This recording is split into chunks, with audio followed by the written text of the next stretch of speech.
Hello, everybody, and welcome back to a brand new episode of Laker TV. Today with me, I have Michael back. I actually missed him. Hello. Gabrielle. Hello. And we have someone very special on for the first time ever, Zach. Hello. Hello. You want to introduce Welcome yourself? to Tea Time. Yeah. I'm Zach. I don't know. Everybody knows me as the skater kid on campus. I skateboard like a lot. It's an unhealthy obsession, and I don't know. I think they got desperate and just needed a fourth person. No. So here I am. I actually wanted to see, because I heard your videos from Movie Minute. Yeah. And I was like, he's actually good. So I wanted to see how you would do on Laker TV. Okay. Actually good. It's not like Annie wasn't here or anything. I'm joking. That's Okay. tea. That's tea. Yes, we have a lot of tea today. But we are focusing more on like discussion questions than actually like celebrity stuff. So you want to start us off? Yes, sir. All right. So there are rumors circulating that there's going to be a Drake and Josh spinoff, a remake, but with more adult content. How do we feel about this? See, so I watched the Vlog Squad on YouTube, if you guys know who they are, and Josh Peck is a part of the Vlog Squad. And so, I don't know, they always joke about it, like becoming a thing, and I don't know if it actually will, but I don't know how I feel about that, to be honest. I don't know, I feel like it should die with my childhood in a sense. I honestly don't think it would do that great coming back, to be honest. I agree with that sentiment, but given sort of slapstick comedy that was Drake and Josh, I think it'd be really interesting to see a like modern take on it. Especially like the semi beefs that's happened between Drake and Josh, to see if it was sort of like it's going to translate sort of like with Ariana Grande and Jeanette McCurdy when they're doing Sam and Cap, like that'd be hated cool. each other. That'd be cool. So I think besides that, it would excite some fans, and others just want to see how they get along as an adult. Yeah. But besides that, I think it has potential to adapt well. It's just going off of the sentimental side. I just want to let it stay. I think that Drake and Josh, like growing up, obviously I grew up with it, and I always saw it as a non-child, like sitcom. Yeah. For some reason. Like a teen, like compared teen to like sitcom? Hannah Montana, and like I saw it more as like a teen sure, thing. Like me and my brother used to watch it. My brother is 3 years older than me, and he used to be more into it. So I always saw it as like, oh, that's a more adult show than compared to like Hannah Montana, iCarly, and all that stuff. So I actually am excited to see this because it's like growing up, I did see it as an adult thing. So like I said, so seeing it as a complete adult thing, it would be amazing. And I mean, they did the same thing with Full House. They made it a more adult version. I didn't like it, but Not many people did. but as a child, we saw Full House and we saw it as a child's like show. So seeing it as an adult show, it's like, no. But Drake and Josh, I think it would do good as an adult show. Well, then again, I think it would be weird if they tried to stay within like the kid spectrum. Like they're all grown up now. They're probably two very different people at this point. Well, So it it's would be probably not going to because they emphasize like adult content. Yeah. So that could possibly be put on maybe Comedy Central or possibly like Adult Swim. Yeah. Of course it could. There's nobody like on the show that would actually be like a teen if they do an adult version. Because Megan is. It's been a while. Yeah, Megan will already be like in college or something. Like there's no like in Full House there are kids, so it's weird to see Full House. Sorry, it's weird to see like all these adult jokes, and then the next scene is a kid playing like doing crayons or something. So with Drake and Josh, there won't be any of that. So I think it would be. Are they bringing back like the original parents and? I mean, it's spoken about. It's not. It's. I was gonna rumored. say I don't think it's confirmed. Yeah, it's not confirmed. It's just like in the air. But I mean, if they commented about it, it probably is. It probably is. And then they already said it's in 2019. So It'd be nice to see Miranda Cosgrove keep busy. yeah, I would love this like sort of parallel storyline where she was actually Carly from iCarly, but she just like after Drake and Josh left, like what happened to Megan? Like she just disappeared and like had this clone in Seattle. Because you know the high tech like little Miranda Cosgrove like plays Megan. That's all high tech. I feel like she could pull it off and just like. Well, it's cool to see them in the YouTube like videos. because she came back and met with Josh, and then she had the prank on him, and brought back the what was her punchline? Boob, Boob. or whatever. Yeah, it's actually fun. If you guys don't watch the vlog, it's very fun to see them all together again, and that works. So why not have a show on it? If you got the chemistry, then why not? Yeah. Have you ever heard of the theory where Crazy Steve from iCarly, or from Drake and Josh, which was her kidnapped kidnapped her, and that's why she's on iCarly. Because Crazy Steve was Spencer. Yeah. The theory is that Crazy Steve kidnaps their little sister and moves to Los Angeles as this new identity, and like brainwashes her into thinking that he's her older brother, and that's how iCarly's so so Childhood funny. ruin though. that'd be crazy. That'd be crazy. An adult show. And like, if you really think about it, like, what are they doing with their lives right now?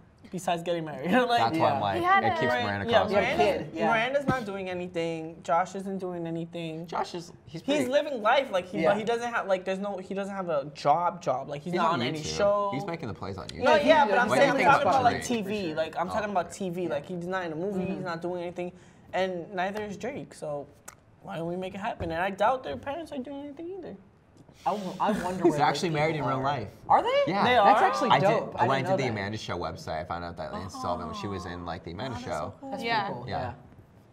The more you know. Interesting. I mean, what other show would you guys like to see come back besides Drake and Josh? Ed and Eddie. Oh, that'd be interesting. Yes. Yes, actually. Did you ever see the little Instagram snippet they did of Zoe 101? They yes! They did an Instagram post of a redo. They had it so hyped, and they only did the first part, and they never got enough money to finish it. They never got enough money to finish it. Yeah, because it was what's his name? Chase.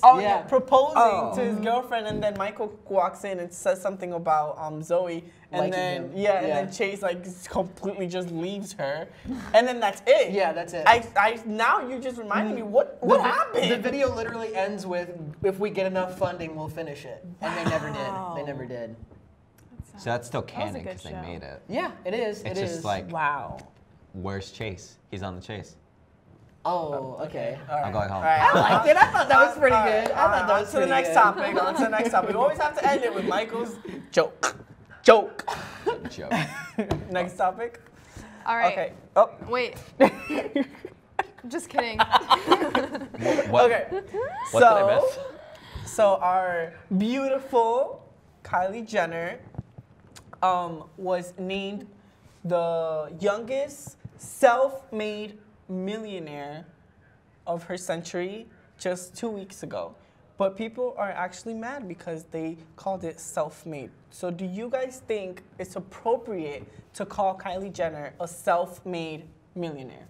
Banking off the literal definition I found online, it's like when you, like, in the context of what people refer to as a self-made millionaire is coming from nothing and then building yourself up and becoming a millionaire. But we don't know how much the Kardashians have helped Kylie to create it, and on those merits alone, and whoever owned the company, if she owns it herself, because you could just be the face of it but not own it. If she actually owns it herself and she became a millionaire, then then it's plausible. Counts, And like, not trying to be a hater, just trying to be fair. I could see like there's the mix of haters and those that are trying to stay true to the definition. That's fine, but from the expectations that some Americans are looking at it, or like anyone is looking at, they're just like, well, no, she grew up from a rich family, so it's not fair. Well, to some it may not be fair, but we need to look at like the technicalities of it. She is the youngest, one of the youngest self-made millionaires. Yeah, and like, I am on with you with that one. She wasn't asked to be in this family. Like, none of them asked to be in this family. Like, she wasn't born and was like had the choice to pick like, oh, I want to be a millionaire, you know? It is self-made. I see it as self-made because she turned 18 and she was like, I'm gonna come out with a cosmetic line. Not every teen is able to do that. I understand that. Yeah. But she started from the ground. Like, she started it from the bottom. And if you really think about it, in the beginning, it wasn't that big. Because Kylie didn't get big until she was like 19. Like, when she started like really like posting like nice pictures, like when she got out when she was 19. You have to remember, this girl's 21. Like, that was only 3 years ago, and she's already a millionaire. And if she's obviously self-made because she works on this, I know we make fun of her Snapchats and stuff, but she works and works and works and works. And hopefully you can see that on the new Kardashians season, which starts Sunday. But they should showcase how. Don't watch it. I've never watched a Kardashian. I've never watched. I've never seen an episode of Kardashians. Yeah, I've never actually seen a season. But this Sunday, this one actually looks really good, so I'm gonna watch it in the whole Jordan thing, whatever. Anyways, so Kylie, like, I do see her as a self-made millionaire because not every child or person or anybody is able to launch themselves like that. Right. See, so I don't know. She definitely did have a smidgen of help because of her last name, and I mean, I feel like all of her siblings have. Like her older siblings wouldn't be famous if like her mother, like if their mother didn't like help out with like the recordings and stuff like that. Mm-hmm. Yes. So I mean. Yeah, but if you look at it this way. Okay, I'm gonna put myself as an example, and I tell this to my sister all the time. The best thing you can have in this industry is connections. Yes. True. So if she had that little help, it was connections. Yeah. Chris was able to connect her with the factory that was gonna do it, connect her with this, connect her with that. But that's the same thing I'm doing. Yeah. Like I just went to an award show last week, and I had connections for a person to get my tuxedo, for a person to do my hair, for a person to do my makeup. Yeah. That's connection, but I'm building it myself. Yeah, I'm getting those people. True. So that's what I'm saying. Like, it's the same exact thing. Just because I don't have the same amount of money as her, doesn't mean that it's not self-made. And I mean, like, that's kind of getting to what my point was. Yeah. Before I came up here, I definitely did think that it was just because of that her last name's Kardashian. But like after you guys brought up like those points and like the fact that she started it and that it was actually successful, because there's definitely celebrities that like put products out there and they flop. So for it to actually be like good, I definitely think you guys like swayed me on my decision of that. I do think that is well deserved. Yeah, because like if, for example, like again, I put myself as an example. Like 5 years from now, I'm not trying to be cocky or anything, but like I'm big. Let's say I'm huge. Yeah. Let's say I'm the next Kylie Jenner. You could say. And somebody tells me that I'm not self-made, I'll be like, honey. Honey. Yeah, you can call us and we'll be like, we knew him when he was in college. It's the same thing. It's just different perspectives. Yeah. Different amount of money, but it's still self-made. Yeah. She's still doing the work. She's still, she has an assistant, whatever. But it's the connections. I tell my sister all the time, the best thing you can have in this industry is connections. It's also important to like keep realizing stuff and like put stuff out there and just like, This year is like a year to realize a lot of stuff, and I guess I just realized that I realized a lot of stuff. So 2019, looking good. I'm with the people that didn't understand that reference. Just saying. Because totally went over my head. Kylie made a video, and I forgot exactly what she said, but she used the word realize in the she same used it sentence. over and over again? Okay, she was like, 2019 was a year to realize, and I realized so much about realizing. Like contradicting what she said. It was just very and then she was like, it was 2019. Promotion. It's like, I think it was back in like 2016, 2017 when the video was put out. It's just like, it's clear that like there wasn't a lot of depth to what she was saying. It was more so just promotion. It's like promotion. Where she was just saying something. But it was like you just get a side profile of like all that filler. Like, oh, girl. I love Kylie though. She's like one of my favorite people in this whole wide world. Kardashians. I was gonna say, I mean, I can live without them, but hey, this is we're just like. Girl. I'm sorry. I just love her. I like her. I like what you like. Okay. Do you think you don't have anything to say about You guys it? like covered like everything. You're sitting here just like, okay, yeah, I agree with you. I think end of discussion on that one. Next topic. Within a relationship, do you think going out or staying home is more meaningful? Like, which one is more meaningful? See, I think it depends on the person. If they're like an extrovert or like an introvert, you know what I mean? Right. Because like just going out in general like gives me like crippling anxiety. Yes. You know what I mean? Yes. So for me, it's definitely staying in. I feel is more meaningful. But like then again, if you're an extrovert and like you want to be like, hey, this is my like girlfriend or boyfriend, you know what I mean? Like then that's your opinion. But I feel it's subjective to everyone. You create meaning where you're most comfortable. Some people are more extroverted, some people are more introverted. Like in my personal opinion, I there's days I just want to be lazy. It's like, I don't want to go outside. You're cool. It's just like Netflix and chill. Talking as if I actually had a relationship. But it's like, can we just like chill and do nothing? It's like, yeah. You want a nap for 4 hours? Now, this is a question to you. Hi. Has your sexuality ever had something to do with you not wanting to go out? With a guy, obviously.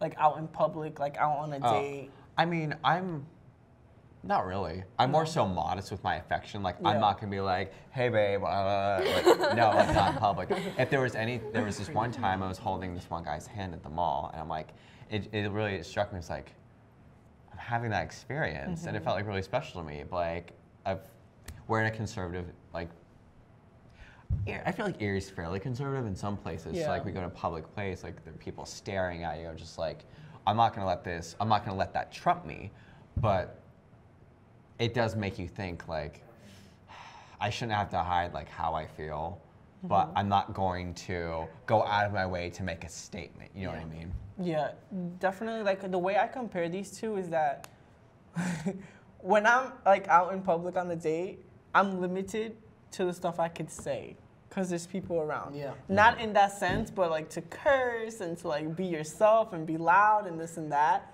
Compared to when you're at home, you could do whatever you want. You're so gonna the get thing, to some ratchet I was speaking to this guy earlier, and I told him that when you're out, you're limited to certain things, and that limits your communication with the person. Yeah.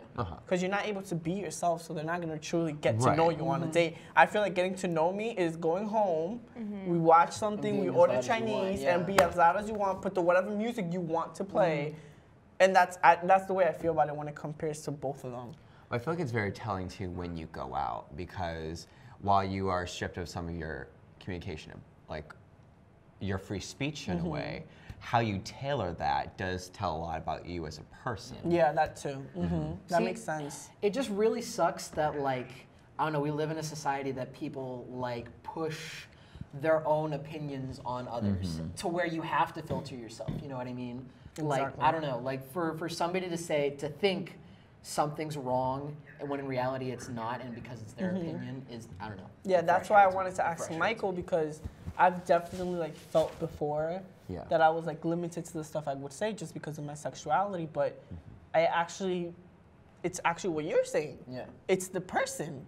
Maybe you don't feel comfortable with that person like doing whatever you want, because I went out with somebody and it just felt awkward. I couldn't hold his hand. Like I just couldn't do anything. Like, but then I went on another date, and it was an unexpected date. We were just like, oh, let's just go to Times Square. And we went on a date, and I was holding his hand so, like, the magical. whole entire time. Like I was out in public being who I am, and it felt amazing. So it's definitely what you say. When you say it's the communications, it's the person. Yeah, exactly. It's the person. How would the other person feel? Because they can feel comfortable, but then I'd feel uncomfortable. That makes the whole thing uncomfortable. Completely different. Yeah. Where were you? You said you went to Times Square. Yeah, it was Where around were you Times Square. before that with the other? His apartment. Because I was gonna say, because they're like, people say you have more privacy in crowds, if that makes sense. Yeah, yeah. I was gonna say, like downtown Pittsburgh, it's a lot easier to be loud and be yourself. Whereas like if I was to do what I do with my friends downtown Pittsburgh here, we would get the police called on us because we're so loud. You know what I mean? Definitely. And then like going back to what you were saying, like I was in his apartment, and the same person I was at the apartment, I was outside, which felt amazing because I wasn't having to limit myself to a certain like communication standpoint.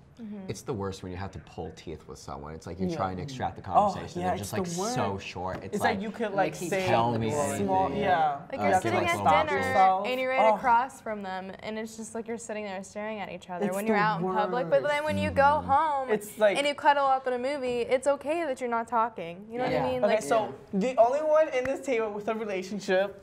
So tell us, when it comes to your relationship, do you like to go out with your boyfriend more, or do you like to stay in with your boyfriend more? I like staying in personally. I mean, guys like to play their Xbox or whatever, and I'll play that with him, and we'll watch movies. And yeah, you're being yourself. Yeah, and a lot of times, at least within my relationship, when we go out, he's inviting me to dinner with his parents, and it's like I don't feel like I have that one-on-one time with him. So yeah, okay. It's like I need time with you, so can we stay in tonight? It'd be really great. So definitely like a loaded question that I don't think any of us were expecting. Like there's so many factors that come into it. You know what I mean? Definitely, and that comes right to our next topic, which is it me? Yeah. What do you think is the secret to maintaining a good relationship? Communication. Yes, communication, and we're like all communications majors here. You're about to be. And we definitely now understand. Well, I definitely now understand the importance of communication, not just in a relationship, but overall. And I definitely think trust and communication is the secret to maintaining a good relationship. I mean, I had a textbook about that thick thrown at my head at the beginning of the semester, all because we didn't have proper communication. So. Definitely key for sure. Yeah. If you're not talking, something's wrong. That's something's wrong. Like even outside of a relationship, that's very important. Communication. Also, pizza, very important. Yes, actually, I have. Yep. I know you're about to like get in your bag with this one and go. To always maintain your partner full. Yeah. Never hangry. Because do not talk to me hangry. I'm very, very angry when I'm hungry. Same. Listen, you do not want to speak to me when I'm hungry. You do not. And then after I eat the pizza, now I have to say sorry. My best friend's girlfriend back home literally like will not do anything until like she eats. Like she's a completely different person when she's hungry and when she's not. So that's definitely a good point. Definitely. You should just tell her to eat a Snickers. Yeah, like the commercial. And like the communication aspect is really important for me anyway, because being in a relationship with someone who's at a different college, communication is all you have. So if you're not communicating, you're not connecting, and you're not keeping that bond that you have with one another. So. I definitely agree with you on that one. It takes a great level of vulnerability to have. Because like at times, like especially, I assume like you're far away, you want to keep a sore face that you're doing good. Well, am I right to impose that? Like maybe you're comfortable enough where it's like, oh, I can just tell you anything. I mean, that's probably the point. Yeah. Relationship. I was gonna say trust. Trust is another really big one. Yeah. Because that's a very big part of it. Because like, being like you two gotta separate. know that they're gonna be. I don't know what he's doing. He could be lying to me, but I'm trusting that he's telling me the truth. So if you're watching this, and if you are, please tell me, like, if you aren't telling the truth, then don't worry. She has backup. She has. I'll record it for like your student media. Okay, so our next topic, Zach. All right. So, do you think that you should have a kid if you're financially unstable? Well, since we've had children, we all proud parents. Just objectively, I do not think it's fair to that child because if you are not financially stable, then how do you expect to assure that? Well, nothing is guaranteed, but still, it's like it's your duty as not only a person but a parent to make sure your child's needs are met first. And if you're barely making it by yourself, then it's not fair to that kid. I mean, like I really, really want to be a dad one day. You know what I mean? And so, I honestly feel like mentally prepared, but I'm in college. You know what I mean? Like I don't have the money for that. Like I don't have my own place. You know what I mean? So. I definitely do think it's important, especially a little bit from my background. When you're not financially stable, it can go downhill very, very fast. So I do think it is a big factor for not only to be mentally stable, but financially stable to support like other people in general, not even just the kid. Stay in school, kids. Stay in school. Preach. No, but I do think that you have to be financially stable because like, here's my question though. What if you accidentally have a child? Yeah, that goes to a whole ethical ordeal. That's like, a whole and if different you choose, thing. And if your morals point right where you feel obligated, not obligated in like a bad way, just like you cannot even like risk the chance of like but there's people like Zach said, like there's actual people in college that are like, I'm gonna have a child without even having like stability. Yeah. If that, they don't even think about it. I don't know. Well, then you're stupid. You gotta think about that. if you're not going to be financially stable, then you better be ready to give them as much love and support that you have. It's going to need it because if you're lacking in one way, then just make up with it. A child is a lot. Yeah. A child is a lot of money. Yeah. But I mean, if it happens, it happens, and you have to deal with it the best way as possible. So I had 5, like I'm broke now. Anyways, that was it for today, guys. I want to thank everybody for coming. Tonight. Yes, it was short and sweet. Thanks for coming to the show. Yeah. Hope to have you next week if you like it. Maybe. We'll see. All right. Until next time, guys. Thanks for watching. Bye.